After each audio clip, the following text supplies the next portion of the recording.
What's up, guys? M. Jones back in the house for my first ever actual movie in theater review.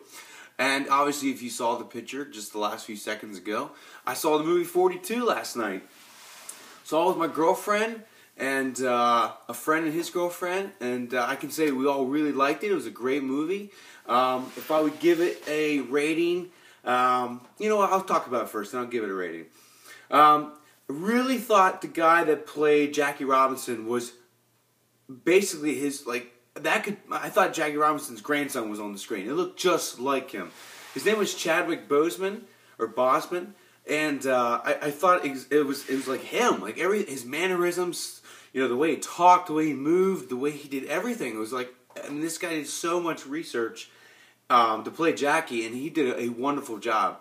I'm not going to say it like Oscar because he's so unknown. I'm not going to say like Oscar worthy, but his performance was exceptional for playing Jackie Robinson. Really liked him. I think every time he was on screen, he would say something. Everyone in the theater were like, what's he going to say? What's he going to say? Like, he just was really good. He kept you interested. So I'm anxious to see how that actor continues with his career. I think he could do good things.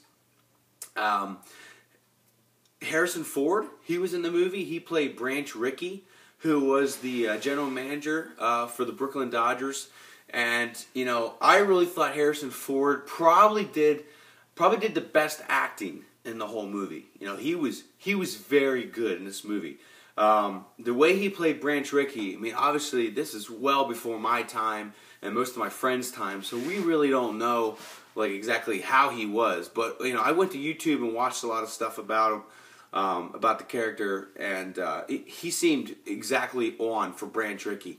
Branch Rickey, he was the general manager that was looking for change, basically in the 1946-47 season, I think 46, and he said to all the coaches, let's get an African American in here, and they were like, are you sure? And he's like, yeah.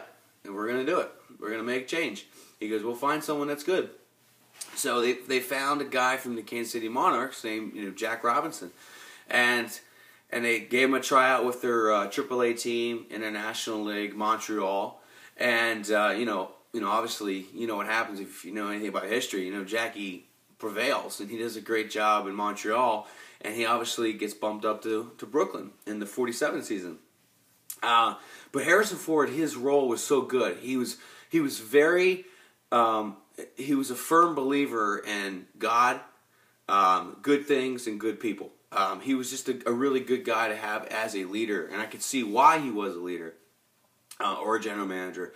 But Harrison Ford did a wonderful job. There's a small chance for Oscar nomination for next March. For next March or February, whenever Oscars are. He did really well. I think he could have been on screen more for an Oscar nomination, but for a possibility of an Oscar nomination. But he was really good. Loved Harrison Ford in this, and I always kind of thought he was just kind of like an old curmudgeon kind of guy, Harrison Ford. But he's just really sweet and nice in this movie, and very solid on his beliefs about. Make sure Jackie gets the right treatment, equal treatment too. So I really liked him. Lucas Black played Pee Wee Reese. Lucas Black's been in, I think, every Southern movie possible. He's been in the Friday Night Lights for Texas football. I think he was in Black Beauty or something like that down in the South, or the horse stables. He's always seems to be in Southern type movies. Well, again, he was Pee Wee Reese, who's from Louisville, Kentucky.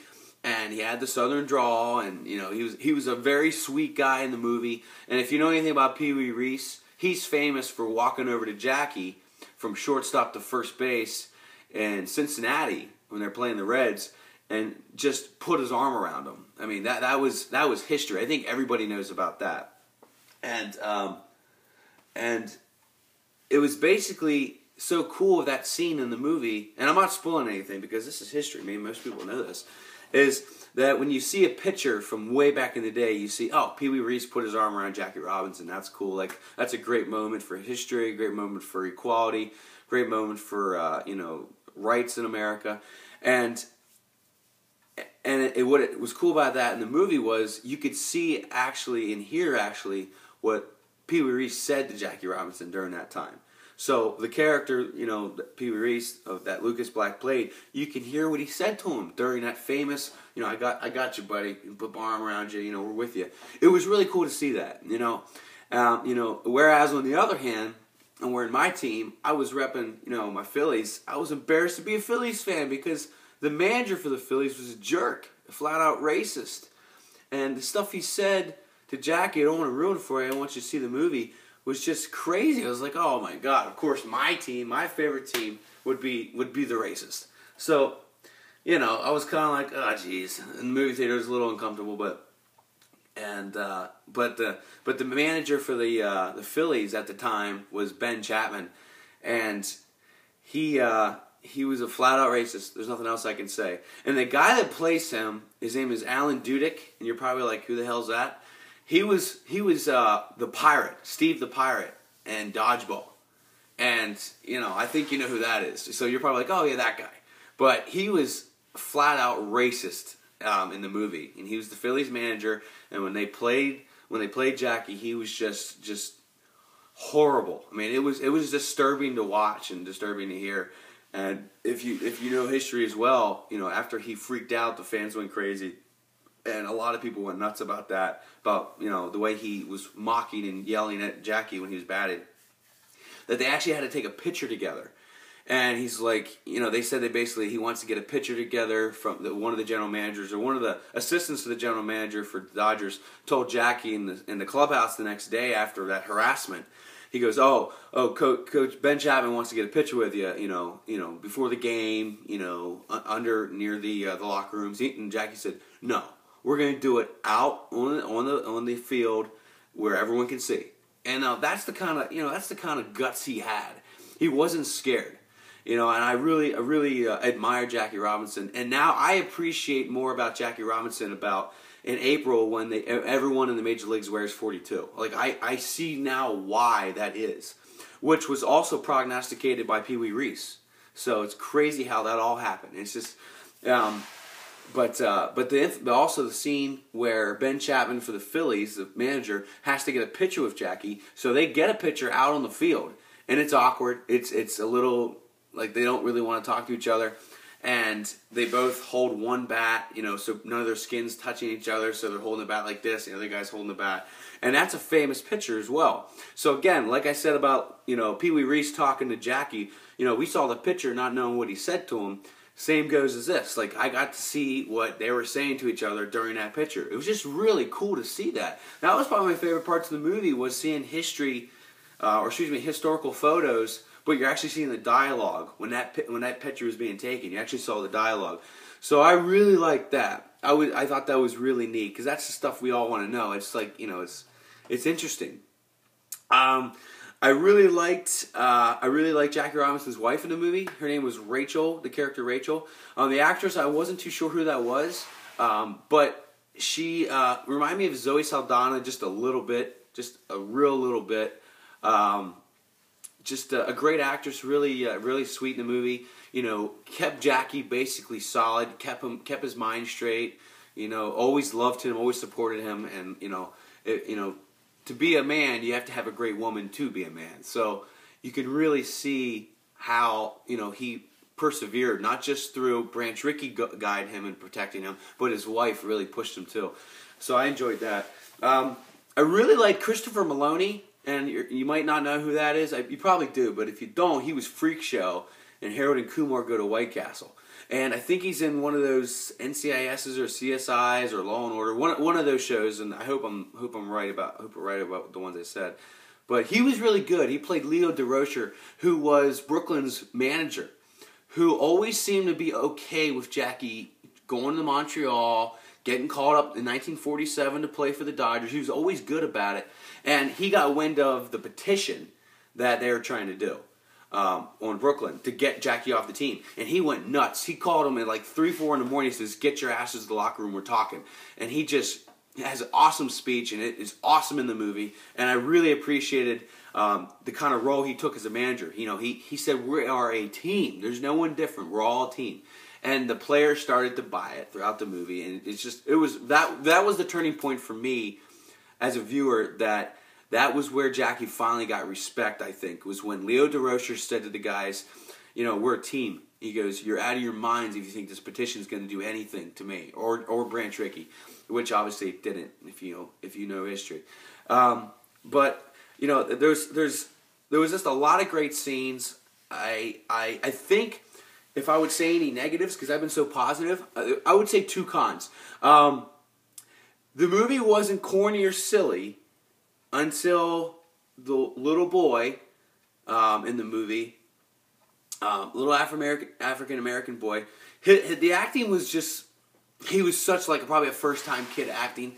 It was so corny. And I don't want to tell you what happens there or tell you any dialogue, but the little boy who catches the ball from Jackie off the train, I thought was just a little corny, silly. You know, I was like, okay, like it's sweet, you know, he's a cute kid, but like it was very corny. It was like, okay, get off the camera. It got to be too corny for me. But that little boy actually grows up to be a baseball player, so I don't want to ruin that if you don't know who it was. But it was just a little corny for me. And I'll probably say that the movie was about 2 hours and 10 minutes. It probably could have been an hour and 45. It probably could have been. And I'm not saying that 2 hours and 8 minutes wasn't good. It was dragging probably about like 7/8 of that movie. Like the very end, I was like, is it over? I'm not sure if it's going to be over soon or not. It was really good. It was really good. And I don't hate the 2 hours and 10 minutes, but it probably could have been an hour and 45. But, you know, you see a lot of cool things in the history books that you didn't really get to read about. So that was cool. I would definitely go ahead and say from a 1 to 10, this movie is a solid 8.5. I definitely will buy this on Blu-ray. I'm a huge collector of baseball movies anyway, and love baseball, and I wish my team was repping themselves to be a little bit more, not racist in the movie, but, you know, whatever. It's a shame that's how it was, but I definitely love the movie. I definitely think you should see it. Now, if you're wondering, should you see it in the theaters, or wait for Blu-ray, or wait for Netflix, or wait for Redbox?